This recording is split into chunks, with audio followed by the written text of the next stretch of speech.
Desde muy joven, he tenido sentimientos profundos sobre la expiación de Jesucristo. Pero tomé conciencia de la realidad de la expiación del Salvador a los 25 años. Acababa de graduarme de la Facultad de Derecho de Stanford y estaba estudiando para el examen estatal de California. Mi madre llamó y me dijo que mi abuelo, Crozier Kimball, que vivía en Utah, estaba a punto de morir. Y si quería verlo, sería mejor que volviera a casa. Mi abuelo tenía 86 años y estaba muy enfermo. Tuve una visita maravillosa. Mi abuelo estaba muy complacido de verme y de compartir su testimonio conmigo. Cuando Crozier tenía apenas 3 años, murió su padre, David Patton Kimball, de 44 años. Crozier esperaba que su padre y su abuelo, Ever C. Kimball, dieran su aprobación a su vida y pensaran que había sido fiel a su legado. El consejo principal de mi abuelo fue que evitara sentirme con derechos o privilegios por motivo de esos fieles antepasados. Me dijo que debía centrarme en el Salvador y en la expiación del Salvador, y que todos somos hijos de un amoroso Padre Celestial. Sin importar quiénes son nuestros antepasados, cada uno de nosotros rendirá cuentas al Salvador de la forma en que ha guardado sus mandamientos. Mi abuelo se refirió al Salvador como el guardián de la puerta en referencia a 2 Nefi 9:41. Me dijo que esperaba haberse arrepentido lo suficiente para merecer la misericordia del Salvador. Me conmovió profundamente. Yo sabía que él había sido un hombre justo, era patriarca y había servido varias misiones.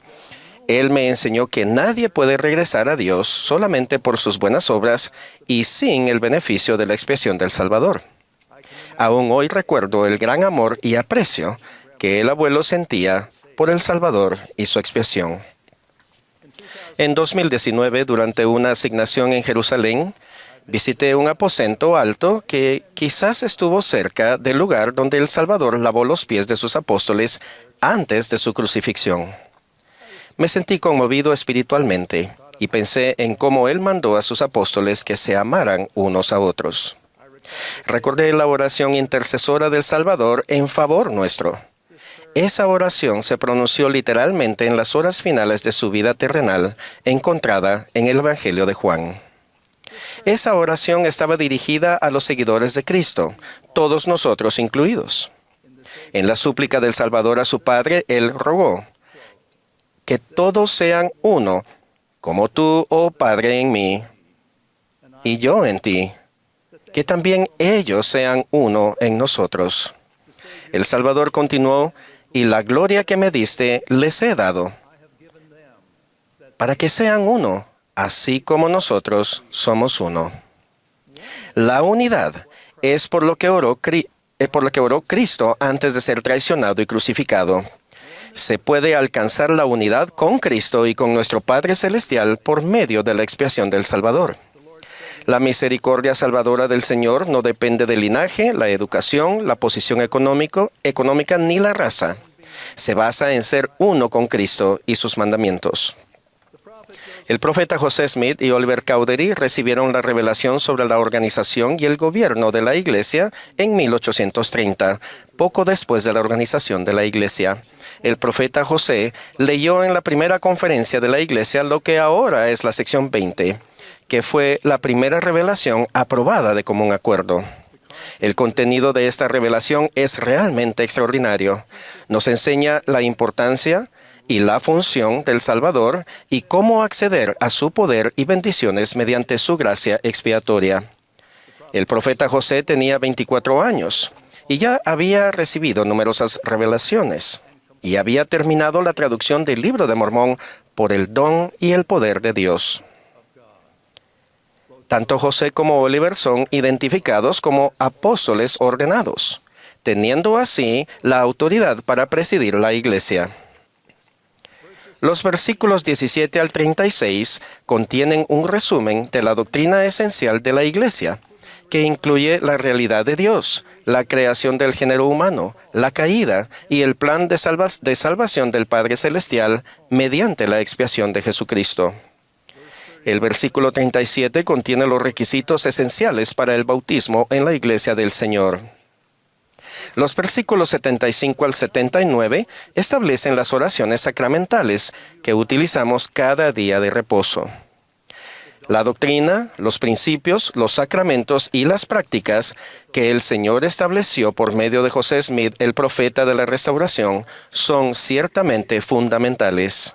Los requisitos para el bautismo son profundos, aunque singularmente sencillos.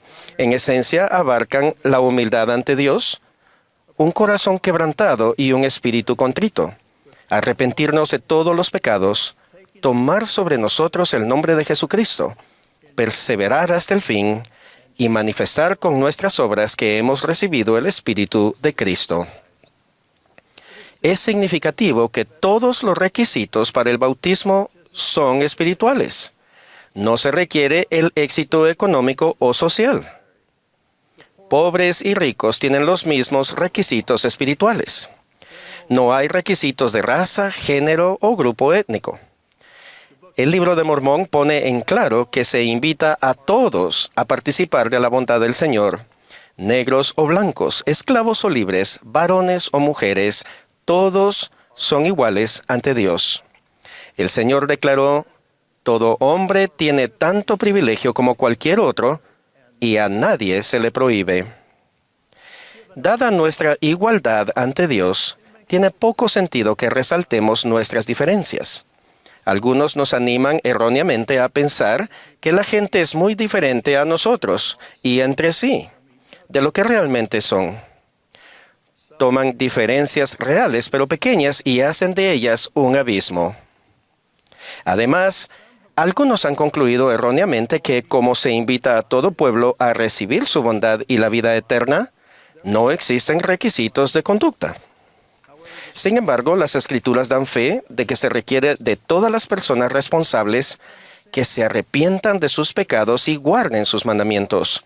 El Señor aclara que todos tienen albedrío moral y son libres para escoger la libertad y la vida eterna por medio del gran mediador de todos los hombres, y escuchar sus grandes mandamientos, y ser fieles a sus palabras y escoger la vida eterna.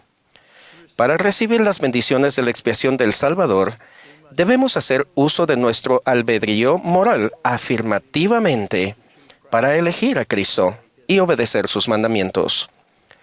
A lo largo de mi vida se ha analizado, debatido el significado de albedrío y voluntad propia. Ha habido muchos argumentos intelectuales sobre estos temas y continúa habiéndolos. En la portada de una publicación reciente para exalumnos de una gran universidad, un prominente profesor de biología afirma: no hay lugar para la voluntad propia. No fue sorpresa que al profesor se le citara en el artículo diciendo: no hay tal cosa como Dios. No hay voluntad propia. Y este es un universo vasto, indiferente y vacío. Yo no podría estar más en desacuerdo. Una doctrina fundamental de nuestra religión es que sí tenemos albedrío moral, que incluye la voluntad propia. El albedrío es el poder de elegir y actuar. Es esencial para el plan de salvación. Sin albedrío moral no podríamos aprender, progresar o elegir ser uno con Cristo. Gracias al albedrío moral, somos libres para escoger la libertad y la vida eterna. En el concilio preterrenal de los cielos, el plan del Padre incluía el albedrío como elemento esencial. Lucifer se rebeló y pretendió destruir el albedrío del hombre. Por tanto, a Satanás y a sus seguidores se les negó el privilegio de tener un cuerpo mortal. Otros espíritus preterrenales ejercieron su albedrío al seguir el plan del Padre Celestial. Los espíritus bendecidos por nacer en esta vida terrenal siguen teniendo albedrío. Somos libres para escoger y actuar, mas no controlamos las consecuencias. Al escoger el bien y la rectitud, el resultado será la felicidad, la paz y la vida eterna. Mientras que al escoger el pecado y la maldad, con el tiempo se recibirán dolor y miseria. Tal como Alma declaró, la maldad nunca fue felicidad. En este mundo tan competitivo, hay constantes esfuerzos por sobresalir. Esmerarnos por ser lo mejor que podamos es una tarea digna que vale la pena y encaja con la doctrina del Señor. Esfuerzos por degradar o reprobar a los demás o crear barreras para su progreso es contrario a la doctrina del Señor. No podemos culpar a las circunstancias o a otros por una decisión a actuar contraria a los mandamientos de Dios. En el mundo actual, resulta fácil centrarse en el éxito material y profesional. Algunos pierden de vista los principios eternos y las decisiones que tienen importancia eterna. Haríamos bien en seguir el consejo del presidente Russell M. Nelson de pensar de manera celestial. Las decisiones más importantes las pueden tomar casi todos, sin importar sus talentos, habilidades, oportunidades o circunstancias económicas. Un énfasis en poner primero las decisiones familiares es esencial. Esto se ve claramente en las Escrituras. Piensen en el relato que hace Nefi de cómo Lehi salió para el desierto y abandonó su casa y la tierra de su herencia y su oro y su plata y sus objetos preciosos, y no llevó nada consigo, salvo a su familia. Al enfrentarnos a las vicisitudes de la vida, pasan muchas cosas sobre las cuales tenemos poco o ningún control. Obviamente, los problemas de salud y los accidentes entran en esa categoría. La reciente pandemia de COVID-19 ha afectado seriamente a personas que hacían todo bien. Tenemos control sobre las decisiones más importantes. Volviendo a mis días como misionero, el elder Marion D. Hanks, nuestro presidente de misión, nos hizo memorizar una parte de un poema de Ella Wheeler Wilcox. No hay suerte, destino ni fortuna que pueda eludir, entorpecer ni controlar la firme resolución de un alma decidida. Tenemos el control en cuestión de principios, la conducta, la observancia religiosa y la vida recta. Tener fe en Dios, el Padre, y en su Hijo Jesucristo, y nuestra adoración hacia ellos, es una decisión que tomamos. Por favor, entiendan que yo no abogo por menos interés en la educación u ocupación. Lo que digo es que cuando los esfuerzos en la educación y el trabajo están por encima de la familia o de ser uno con Cristo, las consecuencias derivadas pueden ser significativamente adversas. La doctrina clara y sencilla encontrada en Doctrina y Convenios 20 es conmovedora y convincente, ya que amplía y aclara conceptos espirituales sagrados.